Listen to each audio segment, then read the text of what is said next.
Hello, শুভ সকাল বন্ধুরা, সবাই কেমন আছেন? আশা করি সবাই অনেক অনেক ভালো আছেন। আমি এলিজা, আর একটা নতুন ভিডিও সবাইকে জানাই স্বাগতম। আজকের স্পেশাল রেসিপির ভিডিও সবাইকে ওয়েলকাম জানাচ্ছি। তো আজকের রেসিপির ভিডিওটা কি রেসিপি হয় সেটা দেখতে হলে আপনাদের ভিডিওটা দেখতে হবে। তো ভিডিওটা হলো ডিম দিয়ে আজকে তরকারি রান্না করব। তো সবাই ভিডিওটা দেখবেন, ফার্স্ট থেকে লাস্ট পর্যন্ত ভিডিওটা দেখবেন, কেউ স্কিপ করে দেখবেন না। তো ভিডিওটা শুরু করা যাক। তো সকালের দৃশ্য দেখেন, সকালবেলা উঠে এখন রান্না করতে যাব। আর ভিডিওটা ভালো লাগলে অবশ্যই সবাই লাইক, কমেন্ট, শেয়ার আর চ্যানেলটাকে সাবস্ক্রাইব করে দেবেন, প্রথমেই বলে দিলাম। তো এখন রান্না করতে চলে যাব, সবাই সাথে থাকবেন। 4টা ডিম, তো ডিমগুলো সিদ্ধ করে নেওয়া হয়েছে। এখন ডিমটাকে ছিলে নিতেছি। আর এদিক দিয়ে ময়না খাওয়ার জন্য মানে পাগলা হয়ে গেছে, কান্নাকাটি করতেছে, ডিম খাবে। তখন প্রথমে ময়নাকে একটা সিলিয়ে দিতেছি খাওয়ার জন্য। হ্যাঁ, তুমি খাইতেছ? ভালো লাগে? আরো খাইবা?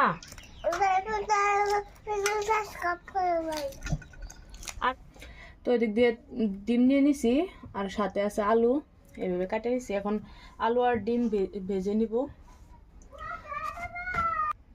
তো কড়াইতে তেল দিয়ে দিছি, তেলটা গরম হয়ে গেছে, একটা একটা করে ডিম দিয়ে দিব। তো ডিম ভেজে নিতেছি, অল্প হলুদের গুঁড়া দিয়ে দিতেছি যাতে লাল লাল করে ভাজাটা হয়।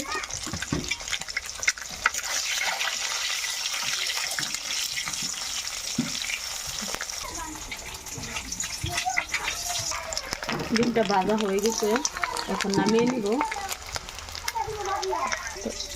তো একটা একটা করে নামিয়ে নিতেছি। এখন ভেজে নিব আলু।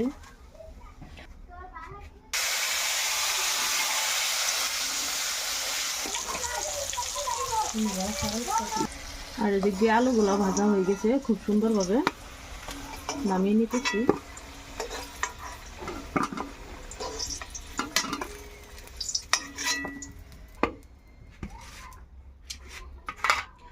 আর এদিক দিয়ে আমি সব কিছু নিয়ে নিয়েছি। একটা তেজপাত, ধনিয়া পাতা, কাঁচামরিচ ফালা, পেঁয়াজ কুচি, আর এখানে রয়েছে মশলা মিক্স করা। তো এখন আমি ওই কড়াইতে, একই কড়াইতে যেহেতু তেল, তো পেস্টটা লাল লাল করে ভেজে নিতেছি, তারপরে মশলাগুলো দিয়ে দিব। তো পেস্টটা ভাজা হয়ে গেছে, মশলাগুলো দিয়ে দিব। অল্প জাল করে নিব। এখন অল্প টাইমের জন্য ঢাকনা দিয়ে ঢেকে দিব। তো আমি এটার সাহায্যে ডিমগুলা খালি করে নিব, এভাবে।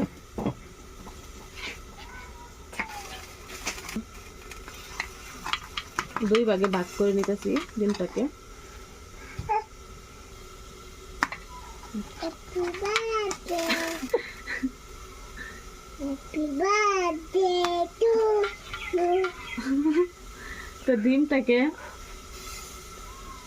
তো ডিমটাকে দুই ভাগে ভাগ করতেছি, আর আসিয়া বলতেছে হ্যাপি বার্থডে টু ইউ।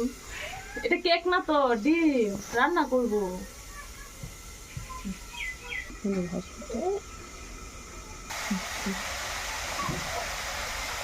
তো মশলার মধ্যে আমি একটা টমেটো কেটে রাখছিলাম, এটা এখানে দিয়ে দেবো। ভালোভাবে কষিয়ে নিতেছি।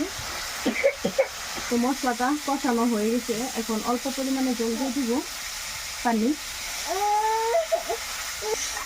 আবারও কিছুক্ষণ জাল দিয়ে নিব। ঝোলটা জাল হয়ে গেছে, এখন ডিম আর আলু একসাথে দিয়ে দিব। আমি আলুগুলো দিয়ে দিতেছি। ডিমটা হাত দিয়ে দিয়ে দিব, লাহে করে আস্তে আস্তে করে এভাবে বসিয়ে দিব।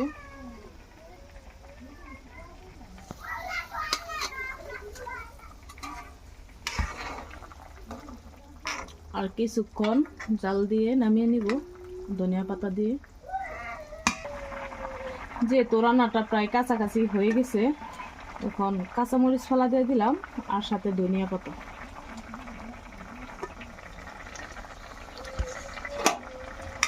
তো এইভাবে ডিমের তরকারিটা রান্না করলে কিন্তু খাইতে অনেক দারুণ লাগে, অনেক টেস্টি লাগে। তো রান্নাটা হয়ে গেছে আমার। তো আমার ডিম রান্নার রেসিপিটা কমপ্লিট হয়ে গেছে। তো ভিডিওটা কেউ স্কিপ করে দেখবেন না, পুরো ভিডিওটা দেখবেন। সবাই ভালো থাকেন, আল্লাহ হাফেজ।